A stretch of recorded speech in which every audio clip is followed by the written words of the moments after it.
Okay, that's enough out of you. Okay, back over here. Okay. We'll wait for you a Star Wars video. Okay. Okay. Okay. Yeah. All right. Let's get him over here. Let's go over here. You see him. Okay.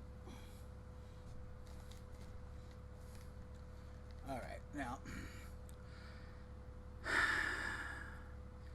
I've done a lot of watching other videos reacting to the Lower Decks trailer, and most of them are what you expect. You know, I think as Heels versus Babyface even called it an abomination, and right now the only YouTubers with any kind of profile that seem to actually like the thing are me, Captain Foley at Trek Yards, and Bird of Prey 5.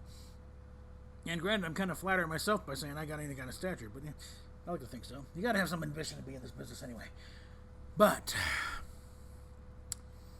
something that's author Stephen Walton, historian of the Fandom Menace, pointed out that he said there's things he liked about it, but I think a big part of why it's being received as harshly as it is probably has a lot to do with the environment that it's coming out in.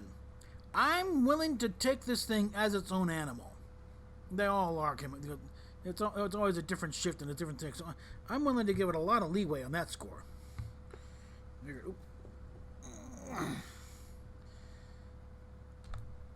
And on that one, if you just take it like, okay, it's a new slate. It's a new project. On that one, it looks okay. I mean, the technology and everything is consistent with post next gen area. The phasers look like phasers. The interior looks like a next gen style ship. This ship itself looks next gen. It looks pretty next gen there. I'm still not sold on the uniforms, but then this is sometimes after Nemesis, so okay, we got no uniform change. All right, I can live with that. But I think the thing is, it's like when Taika Waititi did his little I'll wreck your mythos in a minute, baby. If we hadn't just gone through a little, back and forth with Rian Johnson and others regarding lack of respect for established canon, Waititi's little line probably, oh yeah, wise ass, but no, it got, but no, we're in no mood for another producer or director calling us a bunch of weenie little man babies, okay? And I think Steven's I think he's on the mark here. It's like, if the other two attempts weren't basically spitting in the face and pulling an Amber Heard on the Star Trek Legacy, then yeah, I think we probably could have been a little more accepting of a slightly off the wall comedic Star Trek cartoon. I got no big problem with what I saw in there. I thought it was amusing because again, like Stuart over on Trek Yard, I like Rick and Morty. I like that. I can go for that kind of humor. It's a little off the wall there. Watch them go, and this is one of the bottom ships in the fleet where they don't really care that much. But again, we also need to see what happens with the rest of the show too, because trailers, yeah, you try and go for the funniest bits, but also trailers are put together by ad guys.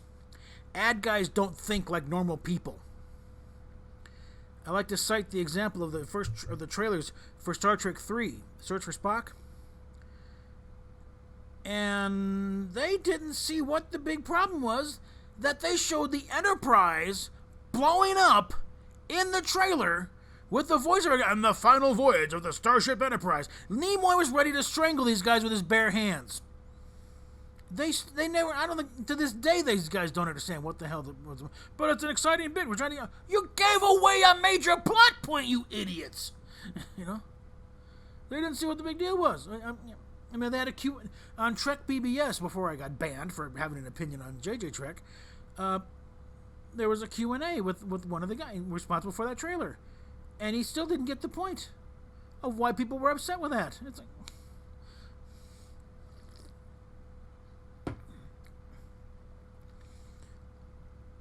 I mean, while some guys are like, that's it, I'm done, I'm out, but for the most part, yeah, I'll be able to say, no, we'll give it a chance. We'll watch it.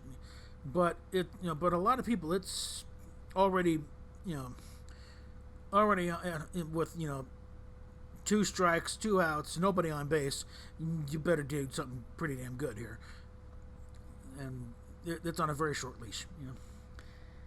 And apparently indications are there's no money left in the coffers for any further production. I mean, I think even the next cartoon is probably in doubt. There's no big foreign distributor deal. Because, you know, they got Canada and maybe Germany for this thing. Otherwise, it's all CBS All Access and it's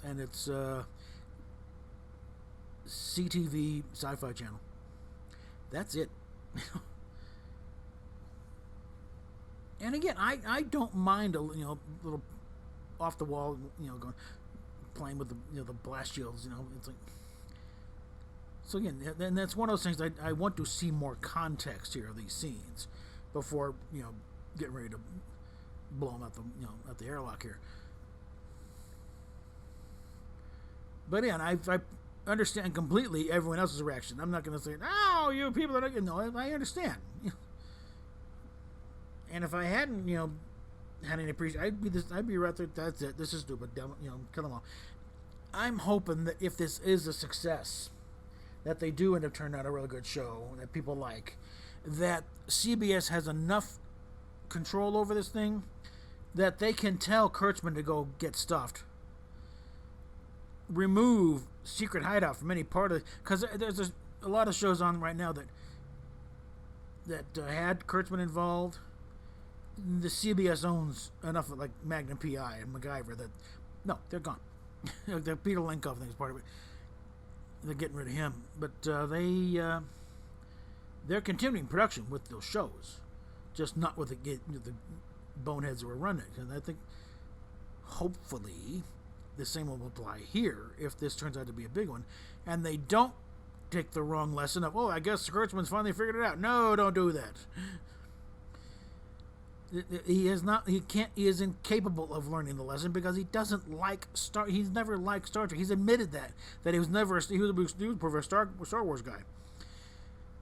The problem is, and I'm sorry to say this, but it doesn't take a whole lot of analysis to be into Star Wars, because it is a big space opera. There's a lot of deeper stuff in there for those who are looking for the deeper stuff. But for those who just like the pew-pew, you know, yeah, you can easily be like, look at JJ. He's supposed to have been a big Star Wars fan. He clearly didn't get it either. I mean, you know, Force Awakens, you know, it was, you know, made with a lot of care and everything, but it was still obviously done by someone who still didn't quite get it. Because, you know, when Lucas made, you know, it's all, you know, it doesn't take a whole lot of digging to, you know, into what motivated George Lucas to make the first Star Wars movies, you know, especially the first one. I don't think I would be surprised if, you know, JJ's even heard of Joseph Campbell, let alone read anything of his or watched even watched the interviews with Bill Moyers, you know, anything, you know, just. All right, we got this character, and we got these things, and zooming around. Of course, JJ and his damn mystery boxes. He thinks it's great, you know, great story to have a mystery box. It's you know, another word for MacGuffin, which is an old Hitchcock term for it's like, it doesn't matter what it is. It's just, this is the object. Like, you got to get this can. This is the key to everything. This is what gets, you know, this is what moves the plot forward. Or another one, the Maltese Falcon. Everyone wants this bird. It doesn't really matter, you know, very little. You just need a couple of details here and there of why people want this bird. But the main thing that drives fact is just everyone trying to get the bird.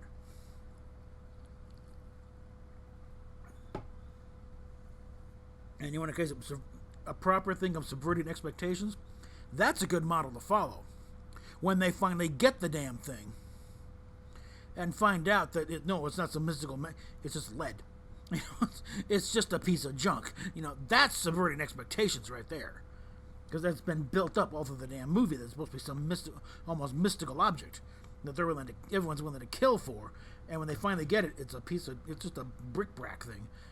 Everyone's going to jail. And then it's got the line, well, what's this thing? The stuff dreams are made of.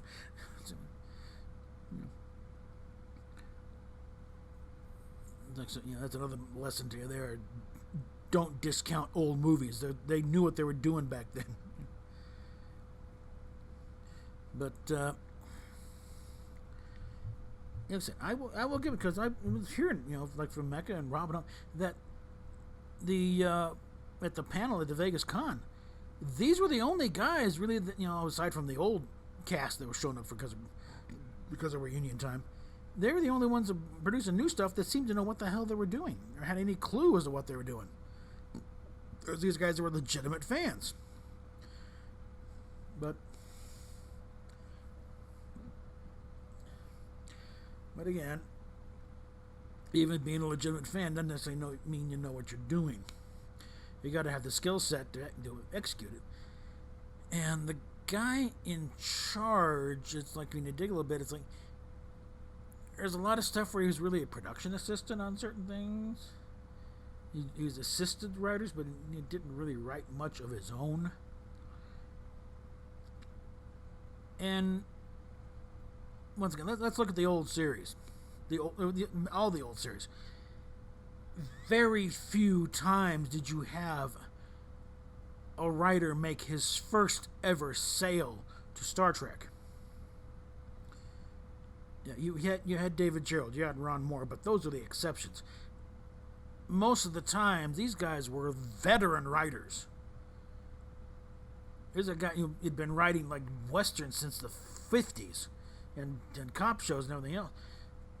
And people had worked with Roddenberry before, on other shows. And you had some legendary, long-time sci-fi writers brought in. Some had done some television, but there was a few that had to be kind of handheld all through the process. I think Ted Sturgeon, was like, he took forever to get a script in because he kept wanting to go off on tangents. No, we need the script. We're wanting to shoot it this week. We need the script. That kind of thing. But you had veteran writers of one form or another.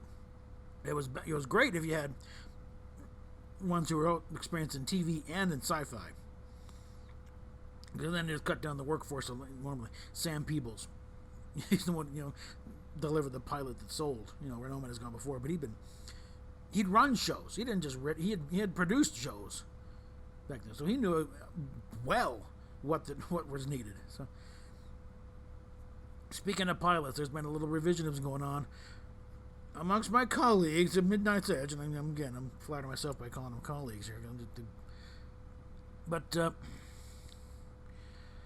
about apparently focusing on the cage, and the problem with the cage the cage was not bad. Okay, the fact the cage, well, that's the thing. It may have been the Menagerie that won. Well, either way, it won the International Hugo Award for Best Dramatic Presentation of the year. Like I think, actually won a few awards. The Menagerie won the Hugo in '67. Yeah, for Best Dramatic Presentation. And I think the script won a Screenwriters Award or something, but the script for the cage, and I said that the production of the cage by itself is a video all its own, so might as well get into it. A quick one, but basically, and you might see hopefully with Anna and drunk 3PO when they get to the Menagerie. I did a little something for them. I hope they play it because it's intended to be played for the audience and everything. Bring everyone up to speed here. But basically, NBC didn't want to work with Roddenberry because he made them look bad regarding an episode of Lieutenant that dealt with racism, and they weren't ready to do it just yet, like '62. So when Herb Solo brought in Roddenberry, it took quite a sell job to get them to go along with it. And of the stories they submitted for pilot ideas, they chose The Cage because it was the most difficult one of the three or four that they submitted for a possibility of stories.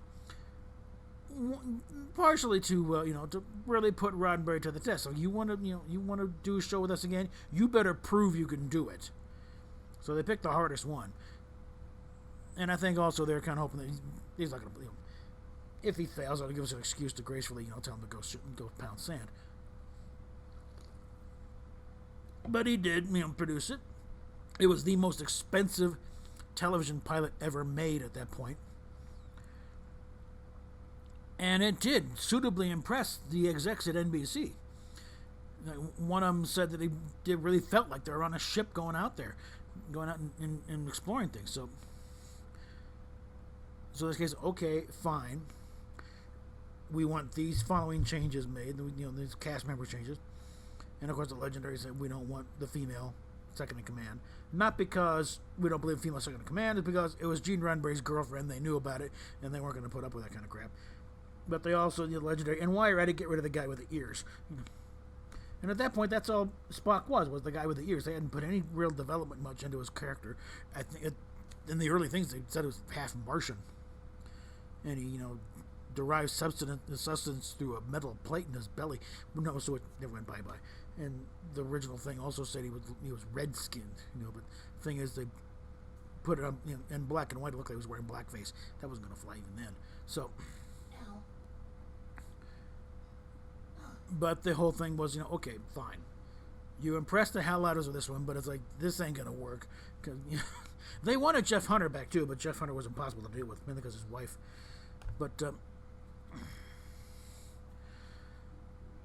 But they gave him the, it's like pretty much unheard of to do a second pilot.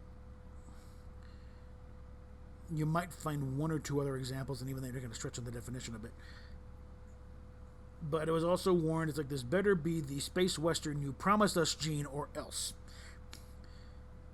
And it was, it was a lot cheaper because they reused the same sets and costumes, redressed the planet set a bit, and so they managed to bring us in a lot cheaper. And also it ended with, Bill Shatner in a fist fight with the God, which delighted Shatner no end. But they also, and that was Sam Peebles' script, Where No Man Has Gone Before. But that, that's why they sold the show. Okay, you can do what you're told for once, Gene. Good. Okay, we'll give you money, make a show. But the Cage was not rejected because it was deemed bad. In fact, I think there may have been a comment that this is too good for television. So, because they were already starting to buy it. Once upon a time, television was considered, very highbrow because TVs were expensive and only the rich and powerful could afford them. So you look at some of the early television stories. There's some highbrow stuff going on there. There's some sophisticated comedy going on in those early shows because they're playing to the elites. But once once TVs got cheaper, they figured we got to start playing to the dummies now. And that is a philosophy Roddenberry rejected outright. It's like, no, we need to bring the audience along up to us, make them work a little bit, and don't insult them. Treat them as intelligent human beings. Like the old saying he had thing. There is an intelligent life form on the other side of that television tube. And our job is to reach out and contact them. But yeah, that's about it though. So the next time, so it was rejected because it was bad. No, it was rejected because because Roddenberry basically lied about it being a wagon train to the stars, reference to the show Wagon Train. Not because it's a pretty good because a lot of it derived from Forbidden Planet and which itself was derived from The Tempest. So there was some pretty good sound science fiction roots there, and story elements there. This was reaching for some highbrow stuff here. The audience had to think, okay, But yeah.